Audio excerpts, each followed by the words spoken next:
Le déjà là linguistique s'analyser. Cas numéro 2. Bureau de Monsieur Kurt, enseignant dans une école primaire bilingue de Gand, Belgique. Vous allez faire la connaissance de Kurt. Il tient une classe de 2e année dans une école primaire bilingue de Gand, Belgique, où l'enseignement se fait en néerlandais et en français. Gand étant situé dans la partie néerlandophone de la Belgique, les élèves de la classe de Monsieur Kurt sont majoritairement néerlandophones. Monsieur Kurt lui-même est bilingue et a en charge l'enseignement dans les 2 langues. Il a choisi d'aborder en français une leçon consacrée au cri des oiseaux. Matière à réflexion. Mettez-vous à la place de Kurt. Dans la documentation dont vous disposez, qu'allez-vous utiliser? Allez-vous tout utiliser? Sinon, que supprimiez-vous ou ajouteriez-vous? Justifiez votre réponse.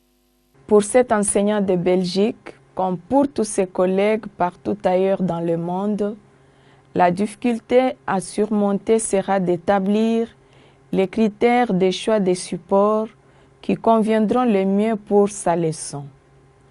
Que faut-il mettre en avant dans les cas précis pour sélectionner les oiseaux qui seront proposés à la classe? L'environnement familier des élèves est à considérer, quelle que soit la voie d'entrée que le maître choisit pour préparer sa leçon. Entrer par l'image, les sons ou les mots, en proposant à l'élève de partir de ce qu'il sait, le maître s'appuie sur un déjà là, autre que linguistique, qui n'est pas à négliger puisque fonctionnant comme une étape qui conduit vers la linguistique. En procédant de la sorte, il suscite l'intérêt de l'élève et renforce sa motivation. Pour les cas qui nous intéressent, où l'enseignant doit préparer une leçon sur les oiseaux et leurs cris, les supports seront choisis en fonction de ce que les enfants peuvent identifier à partir de leur vécu familier. Ainsi, l'enseignant belge sera amené à supprimer de sa liste tous les oiseaux exotiques, gonolek, cacatoès, choucador, toucan, kiwi, bulbule.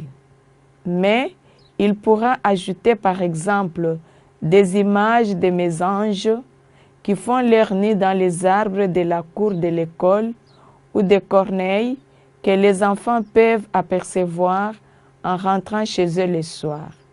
Ces éléments sont assez éloignés de l'univers des enfants belges, pourront être reconvoqués pour aller plus loin avec la classe. L'enseignant peut donc choisir seul ses supports en s'appuyant sur ce qu'il suppose que ses élèves savent. Mais il peut aussi, et cela peut être très intéressant, associer ses élèves dans les choix des supports qui vont être utilisés. Il peut par exemple amener toute sa documentation en classe et même demander à ses élèves d'en faire autant. Dans l'un et l'autre cas, l'enseignant met en avant le déjà là de ses élèves et s'appuiera dessus pour choisir ses supports et construire sa leçon.